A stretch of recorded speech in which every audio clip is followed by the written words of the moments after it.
Good evening, and welcome to the ABEC News Network, where each month we take you on an exploratory journey into the beliefs and influences of the religions around the world. Tonight we're looking at Buddhism, asking what it is, how it works, and some of the ways it has influenced the people who live it out. Join me, Abel Crow, as we embark on this journalistic masterpiece. To start, we will ask the question, what is Buddhism? What do people believe that results in their being categorized as Buddhists? Well, being the fourth largest religion in the world, and being around since between the 4th and 6th century BCE, the religious philosophy has developed into a variety of schools. However, they find their beginnings in the teaching of Gautama Buddha, who, following a vision, abandoned his family to live in the forest and apparently achieved nirvana, a state of pure happiness and peace. This is the goal of his teaching: liberation from the suffering of life and the never-ending cycle of reincarnation. This state of liberation is taught to be achieved through the contemplation of four noble truths: that there is suffering, the cause of suffering is craving, suffering can end when craving does, and by following a noble eightfold path of perfect living one can reach this goal.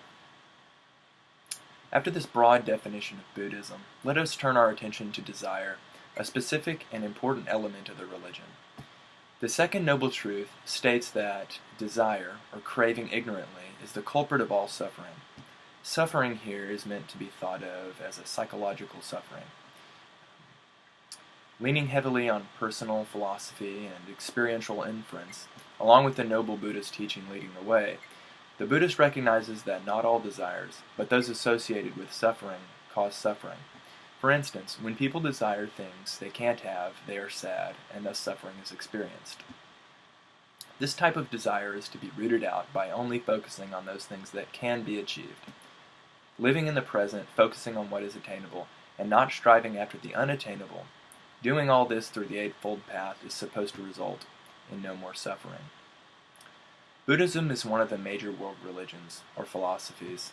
Various traditions in Buddhism at the beginning of the 21st century comprised some 375 million followers. An exhaustive look at the effects of all the varying kinds of Buddhism would take quite a long time.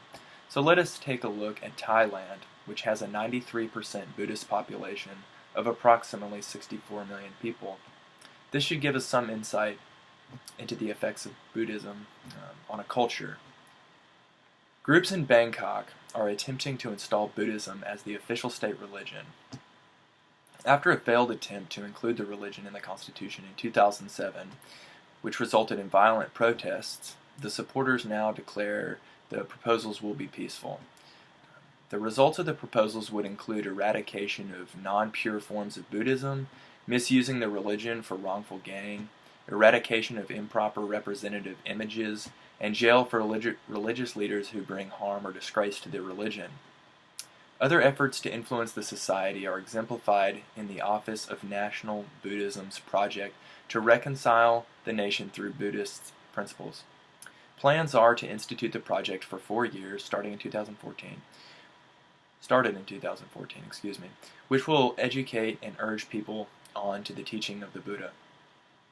These include refraining from destroying life, thievery, sexual immorality, lying, and drinking intoxicants.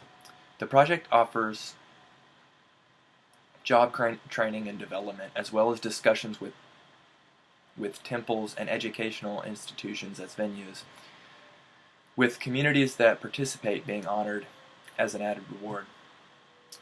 Thank you for joining us here at ABEC News for this brief look into Buddhism.